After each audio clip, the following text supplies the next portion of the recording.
Okay, now it's time for the next episode of this little podcast of mine with the Ultra Learning How to Paint project. Can you acquire a new skill in just 1 minute per day? And this past month, it's been quite interesting because something has happened. I mentioned it in the previous episodes that I suspect that it's going to become more and more difficult, which is had been to keep it to 60 seconds a day. It Trust me on this one, it gets really hard with time. And in this past month, the month 5, or actually month 5, it's 170, 180 days have passed. So that means I'm pretty much 50%. So actually it's more like 6 months, I guess, because I didn't, yeah. Let's say it's 6 months. But anyway, the last month I have I lost it. I can't do 60 seconds per day anymore. It's too damn difficult. So I have given up on that one. And the challenge is not to grab the iPad and start painting, or a piece of paper or whatever. The challenge is to stop painting. The challenge is to not do it. So another thing that I've been doing is that all the way up here, I have this little document on my phone where I write down the stuff I learn during the month and during the project. But this month I realized the weeks just came and went, and I hadn't written anything. So I'm pretty sure that I hit some kind of ceiling with the learning this last month, because there was nothing new. You can only do so much in 1 minute, and in 1/2 of a year you get you probably max out that minute. So what happened is that I started to cheat with the timer more and more, because first I couldn't I knew what I wanted to create when I started painting, but I couldn't do it in the time, and then the egg clock went off, and it was like, I want to finish this. I know what I want to do. And I think if you follow me on Instagram or Facebook and you look at these pictures, you will probably see where the cheating began, because it's like suddenly the detail increases. They become more and more beautiful, the sketches. And it's related to the growth of my skill level, because I've learned enough in this past month. So I understand what I want to do, I understand how to do it. So basically it's just this egg timer that is cutting me off.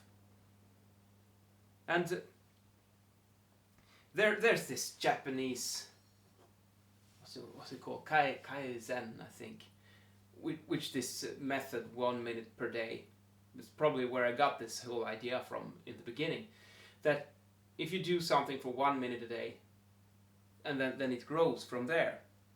So yeah, and that's probably what happened here. I mean, it has to grow. If you keep watering a tree, it will grow and become larger and larger. It's a fact of life. The more you entertain something, the more energy you put into a habit, the stronger it gets, and the more integrated into you it will become. So what I've also noticed this month is that I don't even think about it anymore. It's like, I'm gonna do my painting. It's basically, it's just as natural as brushing my teeth. I don't think any one of you thinks about brushing your teeth, or taking a shower every once in a while, or eating dinner. It's just there. And I'm pretty sure that this painting habit has been established so strongly that it's on the same level as those things. So But anyway, I have some points here, so just let's get through them. It's good to have them documented like this. So I've been experimenting a bit with the airbrush tool, a little in the beginning of the month at least, and it's a pretty awesome tool to do shades and light reflections, because you get such a soft spread. So it's really a cool 3D feeling of those. But when I'm painting, I'm mostly using Autodesk Sketchbook. It's an app for the iPad and the phone, and you can use it on a computer as well if you want to.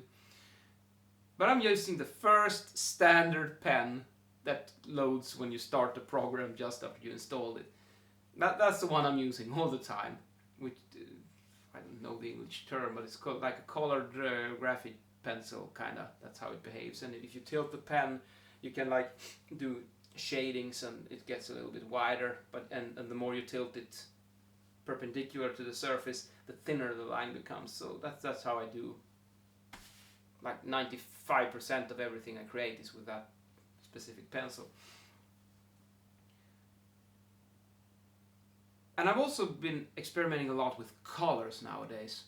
I use a lot of colors, and I think I've found a style that I like, and it's this first basic pencil where you can just angle it to do shades, and you keep it like this to do sharp lines.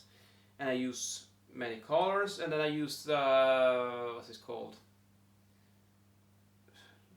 Luminosity or saturation, I don't know which one. If you just touch the color circle on the iPad and you pull the pen in different directions, you can either change so it goes from more to the white and more to the black, and that way you can do, like, if you want to paint the shadows on the sofa, you can use a green basic color, and then you just tilt it in one direction so it becomes more white, and then you can do a lighter green, and you just nudge it a bit darker, and then you can do the shades. So it's all green, it's just lighter and darker greens, and that's something I've been using a lot. But you could create some quite nice transitions with the colors, and to if you have an object, to illuminate it from different sides, like this cup of tea, for instance.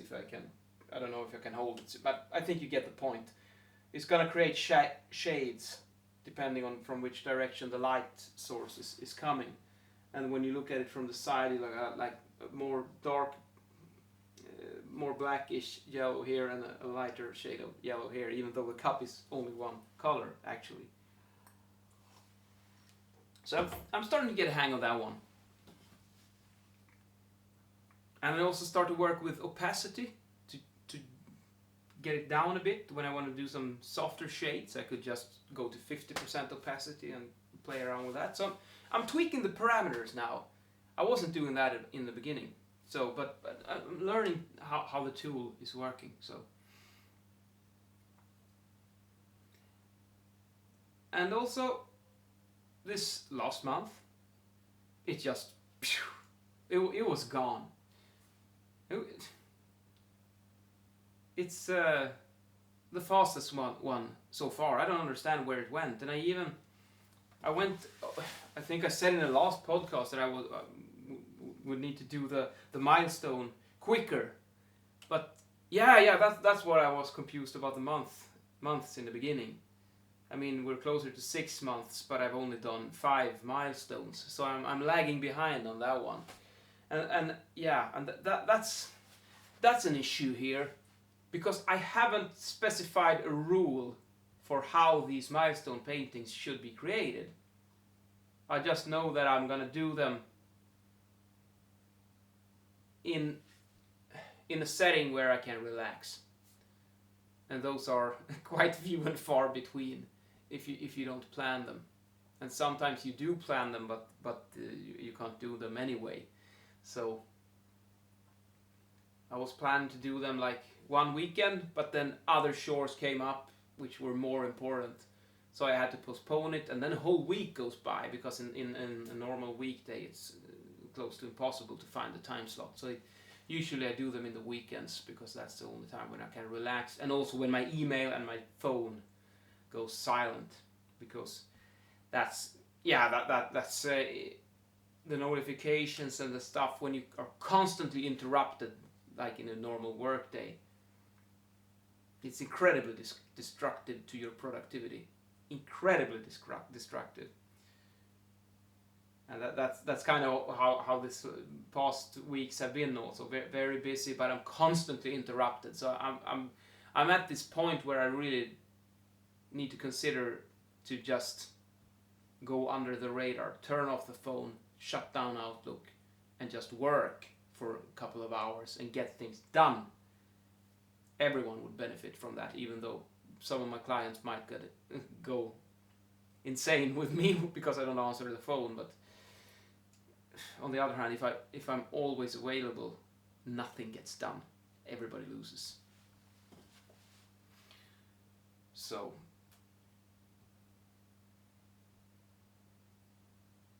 what else do we have here? Yeah, there's a lot of notifications here in my little text file about how I go into overtime more and more and more. So I want to explore new techniques, new styles, and you just can't do that when you just give yourself a minute per day. The better you get, the more energy you have to put into it. But I mean, it's not a problem basically, because I really love to paint. It's incredibly relaxing and it's incredibly fun. And I just have this vision of where I'm going to be in a year. I'm probably going to be half decent painter by then. And I think I'm going to put that to so much good use as a lecturer, to be able to create my own illustrations, and also with work as an engineer to create sketches and quickly explain to the people I'm working with certain concepts. An image says more than 1,000 words, they say. There's some truth to that.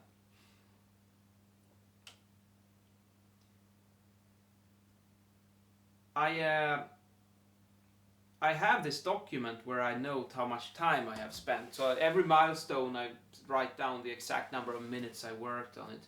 And I also have been noting then the dates, and I put 1 minute every day. But since I started cheating, first it was like 90 seconds instead of 60, and then it maybe got into 2 minutes. And so what I did is, first I increased it to 2. I compared to the feed and updated the time log accordingly, so it should be truthful.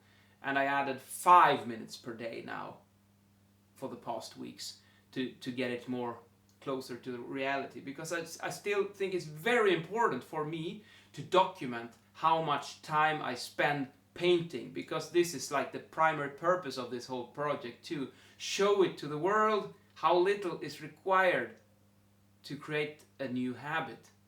You just have to do a little, but you have to do it every day.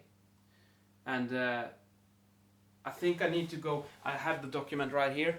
I just need to recheck, screensaver went on, how much time we have in total now. And if this one is correct, it says that I have 703 minutes, which is just below 12 hours, 11.73 hours. So let's say I've been painting for 12 hours now, active time painting. 12 hours, 6 months, about 177 days if we count it up to the previous, to the latest milestone. Less than 12 hours, 177 days. And one of the most common excuses that I hear is, I don't have the time. I don't believe it. It's just not true. You have all the time you want and need. Heck, I mean, even the phone tells me you spend like 5 hours a day on screen time. 6, 7 is probably not unheard of either. I mean, so the time is there. It's definitely there. It's only a question of how much you want it or not. So the whole key is to keep it so absurdly simple, so you just cannot find an excuse. That's all there is to it. And even though that I've let go of my really strict 60-second rule now, I just spoke with my wife a couple of minutes ago before I started this recording, that it's quite liberating. It's a relaxing feeling that if I'm gonna do a painting, if I'm stressed out at work or whatever, it's a lot of things to do, I know that I only have to paint 1 minute, and that's it. That's fine. Then it's mission accomplished. But if I want to, if I'm in the zone, I can do 3 or 5 minutes as well. You can do quite a lot if you get 3 minutes instead of 60 seconds. It's a big difference. But I also noticed that the first milestones, I had this urge. It was like abstinence. I had this strong desire to create and to paint. I had something in me that needed to come out. And since I started cheating, let's say, you lose that feeling of abstinence. The urge to paint goes down because you get a release every day when you can just do more. So that's perhaps a drawback here, but it might be a necessary trade-off to make progress. Because if I'm going to learn how to implement new techniques, I must do harder practice sessions. So it's a risk I'm willing to take. I'm still having fun all the time. And I did something funny here with the latest milestone, because my sister had her 30th, that was a hard word to say, 30th, you get the point, 30 years old birthday. Anyway, so I was thinking some kind of cool gift or something, but it's probably going to be something boring. But then it hit me, hey, wait a minute, I can create a painting. That's really good gift, because it's something personal and it's something that no one else can ever do. So it's a really good gift. And then I thought, she's like a cat lover, so I found some good picture of her cat, the Maine Coon. Yeah, here's the picture of the cat. And then I decided, this is what I'm going to paint. I'm going to create a picture of this one. And this is what it turned out. And I must say, I'm quite satisfied with this one. Here's the photograph. And here's the painting. And when I started painting this one, it took me about 2 hours and 15 minutes. It's like you go into the zone. You're in a state of trance. It's like a state of hypnosis. Everything is gone, and you just paint and paint and paint. And then I decided that I'm finished, and I just snap out of the zone and I look at what I've done, and it was like, whoa. This is not half bad. Especially considering that I started from scratch. I haven't painted nothing since I started this project.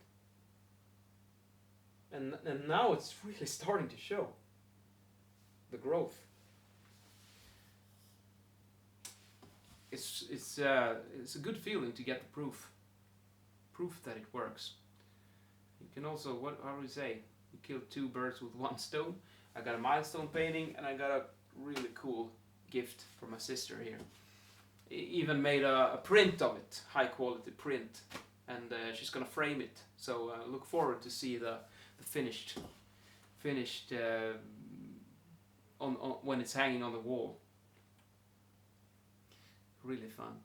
And this one also, I think I did with this. If you compare, if you just look at it, you can check it out in the Instafeed or something if you want to see the details. But I'm using a really smudgy, smeary, really low resolution, low detail background here. It's basically just blobbed paint all over the place. And then I work with more and more detail where it matters.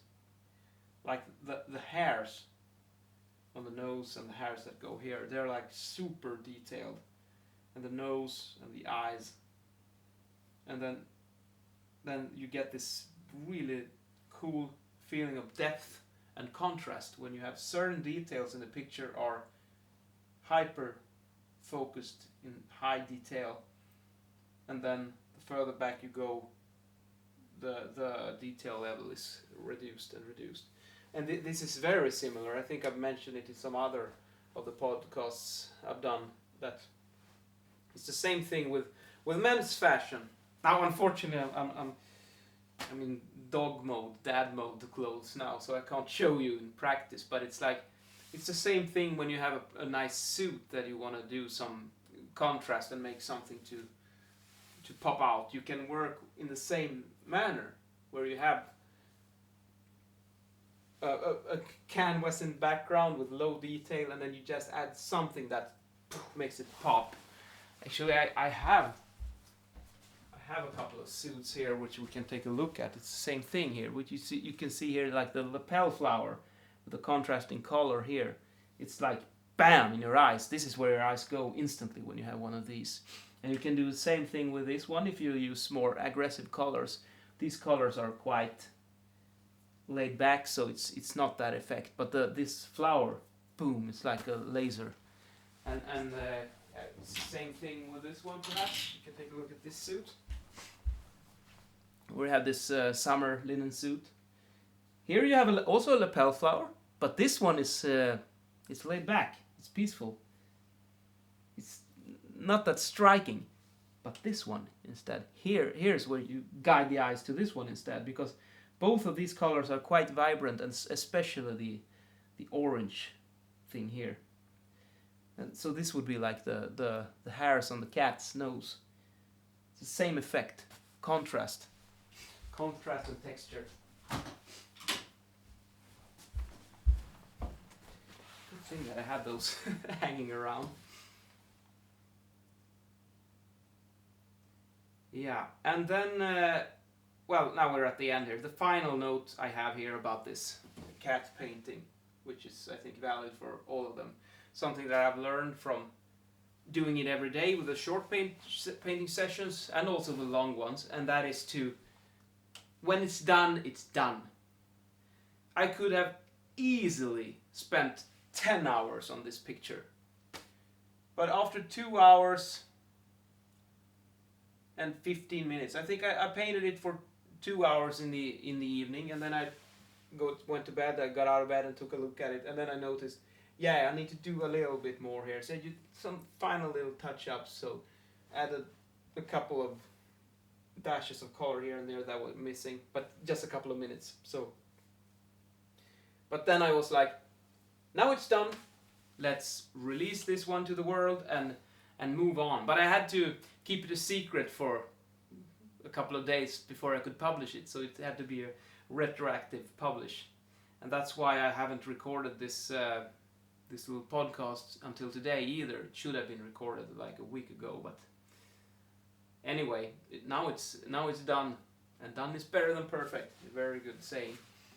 So that's a little tip or a lesson that I've learned myself, is that paint in one session. Don't get stuck with the details and polishing. It's better to just release it, and instead of spending 10 hours on this cat, spend 2 hours, and then you have 8 hours that you can invest in new paintings.